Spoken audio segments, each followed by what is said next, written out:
नमस्कार दोस्तों, फिर से स्वागत है आपका आपके इस channel Abhishek Gupta PGI online classes में। तो आज हमारा जो एसजीपीजे हॉस्पिटल अटेंडेंट के जो नोट्स है उसमें जो फर्स्ट एड हमारा टॉपिक है उसकी क्लास 2 है। इससे पहले हम क्लास 1 ले चुके हैं, तो ये कुछ मोस्ट इम्पॉर्टेंट क्वेश्चन है, तो वो तो आपको इस क्लास में बताए जाएंगे। तो आज हमारी क्लास है 10वीं क्लास है और ये सिलेक्शन पक्का के लिए ये बैच चलाया जा रहा है। तो चलिए क्लास को शुरू करते हैं। तो पहला क्वेश्चन है कि फर्स्ट एड का मुख्य उद्देश्य क्या है? इसका मुख्य उद्देश्य क्या है? ए रोगी का पूरा इलाज, बी मरीज को अस्पताल भेजना, सी जीवन की रक्षा करना या डी दवा देना। तो फर्स्ट एड का मुख्य उद्देश्य क्या है?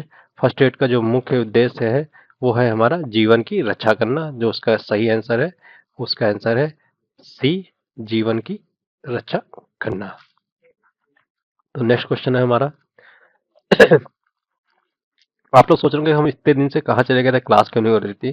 तो मैं आपको बता दूं, मैं कुछ बीमार हो गया था, तो इसलिए क्लास नहीं ले पा रहा था। तो जो हमारा नेक्स्ट क्वेश्चन है, फर्स्ट एड का अर्थ क्या है? क्वेश्चन नंबर 2, फर्स्ट एड का अर्थ क्या है? ए प्राथमिक उपचार, बी अंतिम उपचार, सी विशेष उपचार या डी सर्जिकल उपचार। तो जो फर्स्ट एड का अर्थ है इसका है ए प्राथमिक उपचार। तो हमारा जो फर्स्ट एड का अर्थ होता है कि प्राथमिक उपचार करना, वो हमारा फर्स्ट एड के अंतर्गत आता है।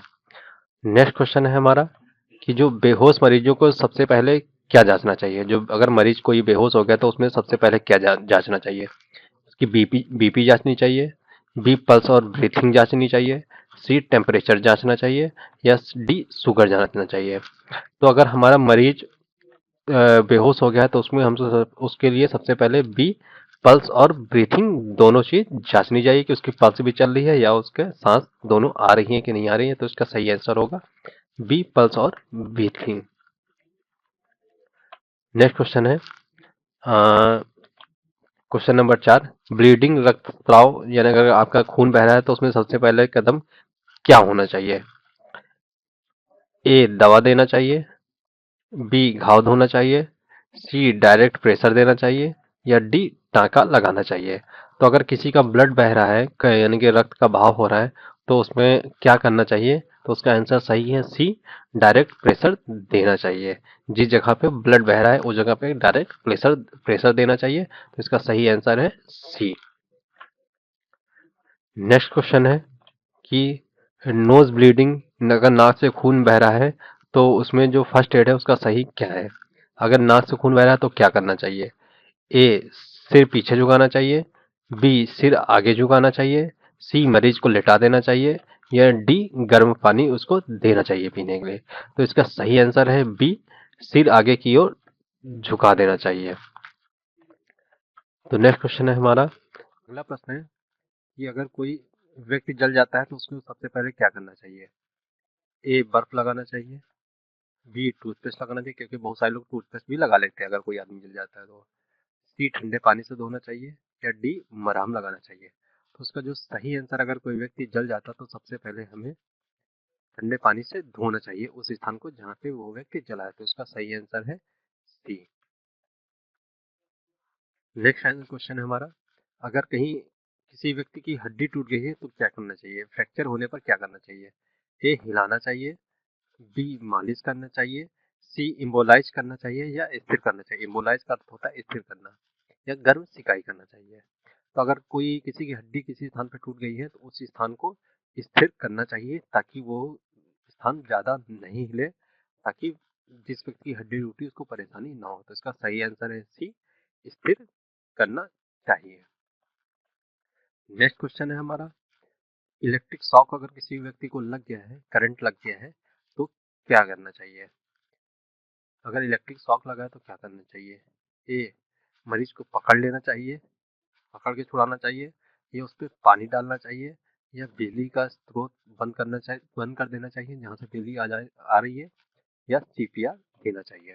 तो अगर किसी व्यक्ति को बिजली लग गई है, बिजली शॉक लग गया है, तो सबसे पहले हमको बिजली के सारे जो स्रोत है उसको बंद कर देना चाहिए ताकि बिजली उस घर पे आना बंद हो जाए, ताकि आगे का हम कदम उठा सकें। तो जो हमारा नेक्स्ट क्वेश्चन है कि स्नेक बाइट में फर्स्ट एड सही फर्स्ट एड क्या है? अगर किसी व्यक्ति को सांप ने काट काट लिया तो सबसे पहले क्या करना चाहिए? ए, जहर को चूसना चाहिए। बी, चीरा लगाना चाहिए। सी, मरीज को शांत रखना चाहिए। या डी, शराब देना चाहिए।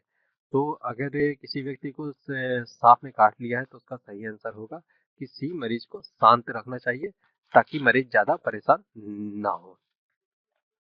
नेक्स्ट क्वेश्चन है हमारा कि फेंटिंग बेहोशी में सही स्थिति क्या है? अगर कोई व्यक्ति बेहोश हो गया तो उसमें सही स्थिति क्या होगी? सिर नीचे पैर ऊपर करना चाहिए। बी, सिर ऊपर करना चाहिए। सी, उस व्यक्ति को बैठा देना चाहिए। या डी, उस व्यक्ति को खड़ा कर देना चाहिए। तो अगर कोई व्यक्ति बेहोश हो गया है तो उसका सही स्थिति होगी कि सिर को नीचे कर देना चाहिए और पैर को ऊपर कर देना चाहिए और पैर में हल्का सा रबिंग या मालिश करते रहना चाहिए जब तक कि वो होश में ना आए। ठीक है। चोकिंग, दम घुटने में वयस्क के लिए कौन सी तकनीक उपयोगी है? अगर कोई व्यक्ति बेहोश हो गया है तो या दम घुट रहा है तो उसके लिए क्या तकनीक सबसे बेस्ट होगी? ए, सीपीआर देना चाहिए। या बी, हेमलिच पैतराबाज करना चाहिए। या माउथ टू माउथ करना चाहिए। या जाव थ्रस्ट कर देना चाहिए। तो अगर कोई व्यक्ति का दम घुट रहा है तो हेमलिच पैतरीबाजी करना चाहिए। तो क्वेश्चन हमारा स्प्रेन में स्प्रेन में क्या फर्स्ट एड है? अगर किसी व्यक्ति को स्प्रेन हो गया तो उसका जो फर्स्ट एड है वो क्या होना चाहिए? हीट थेरेपी होनी चाहिए। या बी, राइस मेथड होना चाहिए। या सी, मसाज होना चाहिए। या डी, इंजेक्शन होना चाहिए। तो जो स्प्रेन में जो फर्स्ट एड है वो हमारा राइस मेथड होना चाहिए। इसका सही आंसर है बी, राइस मेथड। अब कि राइस का फुल फॉर्म क्या है? राइस का जो full form rest ice compression elevation है। या या B, run ice control elevate है। या C, rest injection compression elevation है। या रेस्ट आइस कट एलिवेशन है। तो जो इसका सही आंसर होगा हमारा A, rest ice compression elevation. RICE का फुल फॉर्म हमारा होगा रेस्ट आइस कंप्रेशन एलिवेशन। तो ये फुल फॉर्म पूछा जा सकता है। जो हमारा नेक्स्ट क्वेश्चन है कि पॉइजनिंग में सबसे पहले क्या करना चाहिए? अगर किसी व्यक्ति ने जहर खा लिया तो सबसे पहले क्या करना चाहिए? उस व्यक्ति को उल्टी कराना चाहिए। या दूध पिलाना चाहिए। सी, डॉक्टर को दिखाना चाहिए। या डी, पॉइजन का नाम पता करना चाहिए। अगर किसी व्यक्ति ने जहर खा लिया है तो इसका सही आंसर होगा कि डी, पॉइजन का नाम पता करना चाहिए कि उसने कौन सा जहर खाया है, ताकि अगर आप अस्पताल जाए डॉक्टर पूछे तो आप ये बता सकें कि उसने कौन सा जहर खाया है।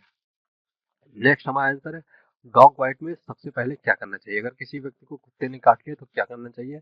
ए, पट्टी बांधना चाहिए। बी, साबुन और पानी से धोना चाहिए। सी, मरहम लगाना चाहिए। या डी, गर्म सिकाई करना चाहिए। तो जो इसका सही आंसर है बी, साबुन और पानी से धोना चाहिए। तो आप लोग हमारी ये क्लास कैसी लगी ये जरूर बताएं। और अगर अभी यहाँ तक आपने हमारे चैनल को नहीं सब्सक्राइब किया तो चैनल को सब्सक्राइब कर ले। और फिर मिलते हैं नेक्स्ट क्लास में। तब तक के लिए जय हिंद, जय भारत।